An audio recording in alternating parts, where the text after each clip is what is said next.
وَاضْرِبْ لَهُم مَثَلَ الْحَيَاةِ الدُّنْيَا، اور ان کے لیے ذرا بیان کیجئے ایک مثال دنیا کی زندگی کے لیے. کَمَاءٍ أَنزَلْنَاهُ مِنَ السَّمَاءِ، جیسے پانی کہ ہم نے اتارا آسمان سے. فَاخْتَلَطَ بِهِ نَبَاتُ الْأَرْضِ، اس کے ساتھ رل مل کر زمین کا جو سبزہ ہے وہ نکل آیا.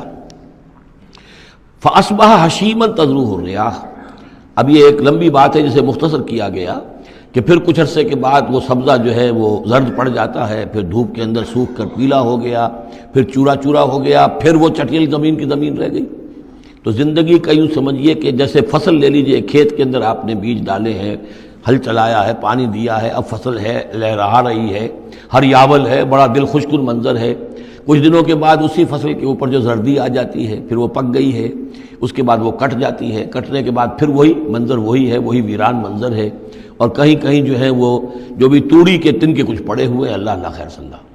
یہ جو سائیکل ہے، یہ پلانٹ لائف کی سائیکل ہے، 3 مہینے کی ہے، 4 کی ہے، 6 کی ہے، 7 کی ہے، یہی ہے نا. لیکن یہی سائیکل ایک بڑے پیمانے پر انسانی زندگی کی ہے. ایک بچہ پیدا ہوا، اس وقت جو ہے بڑی خوشیاں منائی گئیں، پھر وہ بڑا جوان ہوا، قوی ہوا، طاقت والا ہوا، پھر اس کے اوپر ادھیڑ ابھر آ گئی، بال میں سفیدی آ گئی، چہرے پر جو ہے وہ جھریاں پڑنی شروع ہوئیں. اس کے بعد پھر اس پر موت وارد ہوئی، پھر اسے قبر میں اتار دیا گیا، وہ مٹی سے تھا اور مٹی میں جا کر مل گیا. ایک ہی سپین ایک چل رہا ہے، سائیکل چل رہا ہے.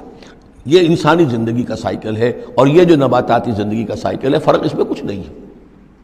اوپر سے پانی آیا اور زمین کا سبزہ نکل آیا، اوپر سے روح آئی ہے اور ہمارے یہ اجساد اس زمین سے نکلے ہوئے ہیں. ان دونوں نے مل کر ہمیں اس حیات دنیاوی کی ایک شکل دے دی ہے. روح اوپر سے آئی ہے، زمینی شے نہیں ہے. بولے روح من امر ربی، اور یہ کہ زمینی طور پر جو بھی کچھ ہے، جو نظام ہے یہاں کا، اس میں یہ ہمارا جسم بنتا ہے اپنے ماؤں کے پیٹوں میں، اور پھر یہ روح کے ساتھ مل کر اس دنیا کی زندگی کے اندر ایک جو ہے ایک وقفہ امتحان جو ہے اس کو بسر کر رہا ہے. وَاضْرِبْ لَهُم مَثَلَ الْحَيَاةِ الدُّنْيَا، ان کے لیے دنیا کی زندگی کی مثال بھی بیان کیجئے. کَمَاءٍ أَنزَلْنَاهُ مِنَ السَّمَاءِ، جیسے کہ پانی جو ہم نے اتارا آسمان سے. فَاخْتَلَطَ بِهِ نَبَاتُ الْأَرْضِ، تو پھر اس کے ساتھ سبزہ جو ہے زمین کا رل مل کر نکل آیا. فَأَصْبَحَ هَشِيمًا، پھر وہ ہو گیا چورا چورا. تَذْرُوهُ الرِّيَاحُ، کہ جنہیں ہوائیں لیے اڑتی ہیں، اڑتی پھر رہی ہیں. وَكَانَ اللَّهُ عَلَىٰ كُلِّ شَيْءٍ مُقْتَدِرًا، اور یہ اللہ تعالیٰ جو ہے ہر شے پر قادر ہے. اس کے لیے جیسے یہ سائیکل چل رہا ہے تمہارا نباتاتی، ایسے ہی حیواناتی ہے، ایسا ہی تمہارا انسانی زندگی کا ہے. المال والبنون زینت الحیات الدنیا، یہ زینت کا لفظ 3 مرتبہ سورت میں آیا ہے، اور یہ اس کا عمود ہے، میں بتا چکا ہوں آپ کو. انا جعلنا ما علی الارض زینۃ لہا لنبلوہم ایہم احسن عملا. پھر آیا ترید زینت الحیات الدنیا. اے نبی دیکھیے کہیں لوگوں کو گمان نہ ہو کہ محمد بھی دنیا کی زندگی کی زیبائش اور آرائش ہی پر ریجھے ہوئے ہیں، معاذ اللہ صلی اللہ علیہ وسلم. اب یہاں فرمایا یہ دنیا کی زندگی جو تمہاری ہے، اس میں اولاد اور مال یہ تمہارے لیے زیبائش ہے، آرائش ہے، لیکن کتنی دیر کی؟ صرف اس زندگی کا معاملہ ہے. اسی کے لیے یہ ساز و سامان ہے جو برت لوگے. یہ رشتے جو ہیں یہ بھی یہاں ہی کے لیے ہیں. آخر میں تو ظاہر بات ہے کہ پھر جو ہے تمہیں اکیلے جا کر پیش ہونا اللہ کی عدالت میں. نہ کوئی باپ تمہارا ساتھ دے گا، نہ کوئی بیوی ساتھ دے گی، نہ کوئی بیٹا ساتھ دے گا. کلہم آتی ہے یوم القیامت فردا. اگلی سورت جو ہے سورہ مریم، اس کے اندر یہ بات آ رہی ہے. اکیلے اکیلے جو ہے پھر وہ اپنا پورا محاسبہ جو ہے اس کو فیس کرنا ہے.